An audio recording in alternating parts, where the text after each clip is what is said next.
फजले सुभान साहब, आपसे शुरू करते हैं। आज हमारे पास एक ऐसा इदारा भी आया हुआ था जिन्होंने कहा कि कॉर्नियाज जो है वो बच्चों को ज़रूरत होती है, तो अगर कोई किसी का इंतकाल हो रहा और वो ये वसीयत कर जाए कि मेरे कॉर्नियाज को आप डोनेट कर दें फलां अस्पताल को, तो बच्चों की ज़िंदगियां बच जाएंगी जिनको पैदाइशी तौर पर आंख में रसौली होती है।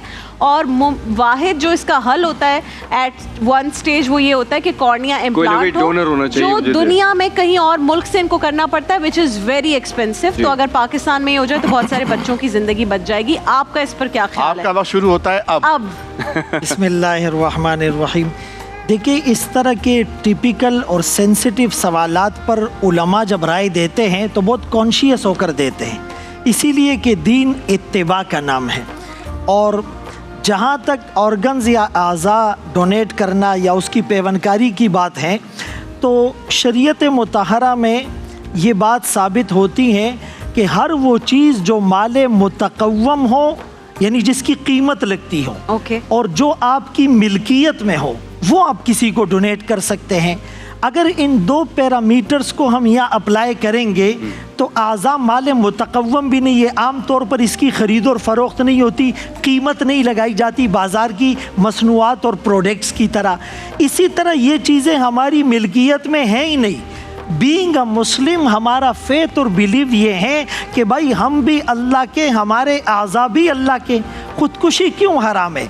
कि भाई कोई ये कहे मैंने तो अपनी जान ली, तो अल्लाह फरमाएंगे कि ये तुम्हारी जान थी ही नहीं, अल्लाह ने तुम्हें दी थी। तो पूरी बॉडी के अंदर इंसान के ऑर्गन और उसके आज़ा भी आ गए।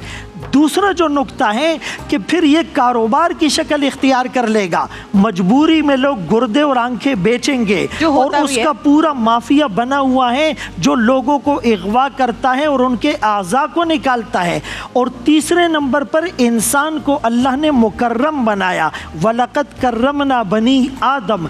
तो तकरीम इंसानी के भी ये खिलाफ है कि इसके आज़ा की काट पीट हो, इसलिए कि इसने कब्र में जाना है और फिर दोबारा जिंदा होना है, और जिंदा होने के बाद असल जिंदगी तो तब शुरू होगी। तो अगर ये काफिरों का अकीदा होता कि अवागोन की तरह तनासुख का अकीदा है कि मर कर मिट्टी होकर गल सड़ कर रेत में खाक के ज़र्रात में मिल जाना है, दोबारा कोई ज़िंदगी नहीं, फिर तो ये परसेप्शन कहीं ना कहीं से साबित हो सकता था। लेकिन हमारा अकीदा तो ये, इसी बॉडी को जैसे अल्लाह ने दिया है हमने वापस लेकर जाना है। इसीलिए पाकिस्तान और हिंदुस्तान के तकरीबन उलमा और अरब ममालिक के भी बाज़ उलमा का ये फतवा है कि आज़ा की पेवनकारी और अतिया करना वो जायज़ नहीं है, न जिंदा इंसान का न मरने के बाद। लेकिन कोई बेटा अपनी माँ को या बाप को अतिया नहीं कर सकता? एक हक में मुखालिफत दे सकता है। आप टाइम खत्म हो जाएगा, मैं बोलूंगा। मैं सबसे बुजुर्ग हूँ फिर। एक हक में मुखालिफत में